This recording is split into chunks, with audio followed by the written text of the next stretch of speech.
Bondade, um remédio para a alma. Bem, não exatamente.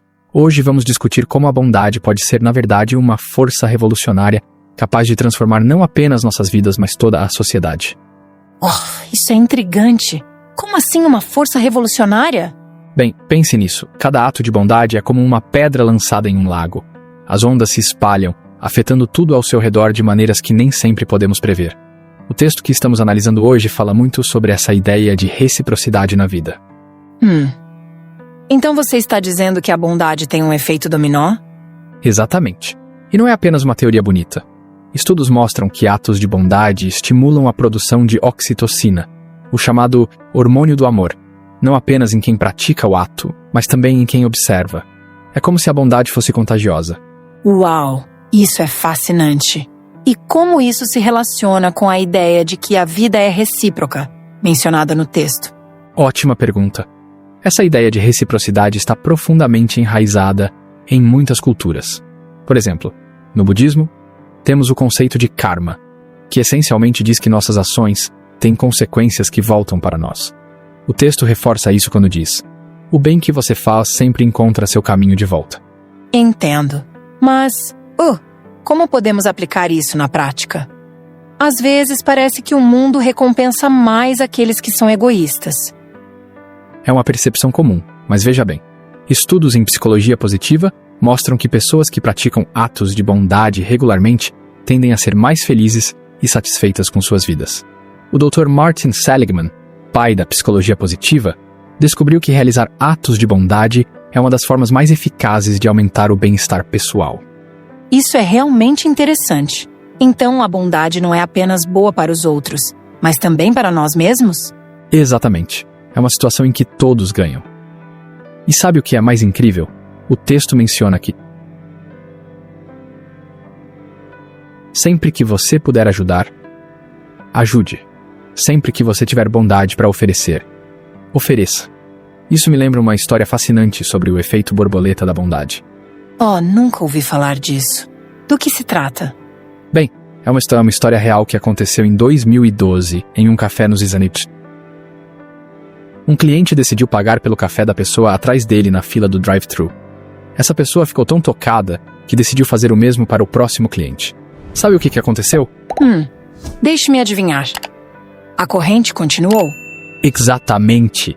A corrente de bondade continuou por 226 carros. É um exemplo incrível de como um pequeno ato de bondade pode se multiplicar e afetar centenas de pessoas.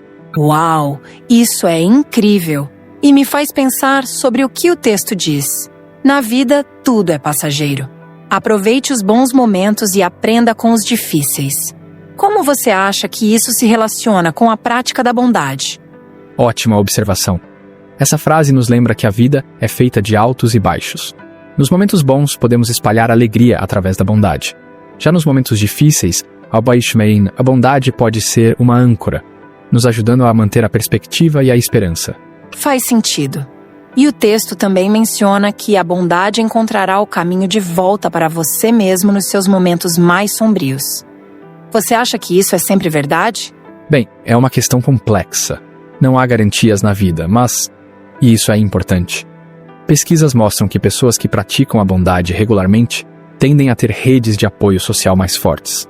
Um estudo da Universidade de Califórnia descobriu que voluntários tinham 44% menos chances de morrer em um período de 5 anos comparado com não voluntários. Nossa, isso é surpreendente!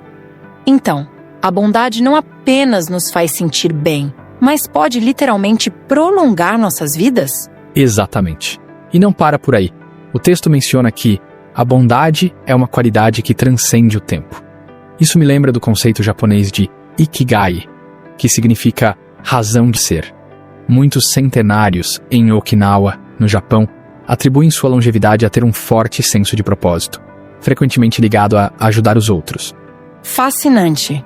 E como isso se relaciona com a ideia do texto de que ser uma boa pessoa é como plantar sementes em solo fértil? Ótima conexão. Essa metáfora agrícola é poderosa porque nos lembra que a bondade, assim como o cultivo, requer paciência e persistência. Um estudo da Universidade de British Columbia descobriu que pessoas que gastavam dinheiro com outros experimentavam mais felicidade do que aquelas que gastavam consigo mesmas. Mas o efeito era mais pronunciado quando era uma prática consistente. Então a chave é a consistência, não é? Não apenas atos isolados de bondade, mas um compromisso contínuo. Exatamente. E isso nos leva a outro ponto crucial do texto. A vida é um ciclo. Nossas ações, boas ou más, criam um movimento que inevitavelmente volta para nós. Isso me lembra do conceito de pay it forward, ou passe adiante em português. Ah, sim, já ouvi falar disso. É quando você faz algo bom para alguém e pede que, em vez de retribuir, essa pessoa faça algo bom para outra, certo? Isso mesmo. E sabe o que é incrível? Um estudo da Universidade de San Diego descobriu que atos de bondade têm um efeito multiplicador. Cada ato de bondade inspira, em média, 3 atos adicionais. É como se estivéssemos criando uma reação em cadeia de positividade. Uau! Isso é realmente poderoso. E me faz pensar sobre o que o texto diz. Quando escolhemos a bondade, não apenas tocamos as vidas daqueles ao nosso redor, mas também construímos um legado de amor e respeito que pode inspirar e transformar. Exatamente. E isso não é apenas uma ideia bonita, mas tem implicações práticas. Por exemplo, empresas que promovem uma cultura de bondade e gratidão têm funcionários mais engajados e produtivos. Um estudo da Universidade de Warwick mostrou que funcionários felizes são 12% mais produtivos. Isso é fascinante. Então, a bondade não é apenas boa para o indivíduo, mas também para a sociedade como um todo? Sem dúvida. E isso nos leva ao ponto final do texto. A reciprocidade da vida é uma força invisível, mas poderosa. É como se estivéssemos todos conectados por uma teia invisível de bondade e compaixão. Isso me faz pensar. Como podemos incentivar mais pessoas a abraçarem essa ideia de bondade como uma força transformadora? Bem, acho que começa com cada um de nós. Como o texto sugere, cada ato de generosidade e compaixão que você pratica pode ser o começo de algo extraordinário. Podemos começar com pequenos atos de bondade em nosso dia a dia e inspirar outros pelo exemplo. Faz sentido. E quais seriam suas palavras finais para nossos ouvintes sobre este tema? Bem, eu diria, nunca subestime o poder de um ato de bondade. Cada gesto, por menor que seja, tem o potencial de criar ondas de positividade que se estendem muito além do que podemos ver. A bondade é uma escolha que fazemos todos os dias, e essa escolha tem o poder de transformar não apenas nossas vidas, mas o mundo ao nosso redor.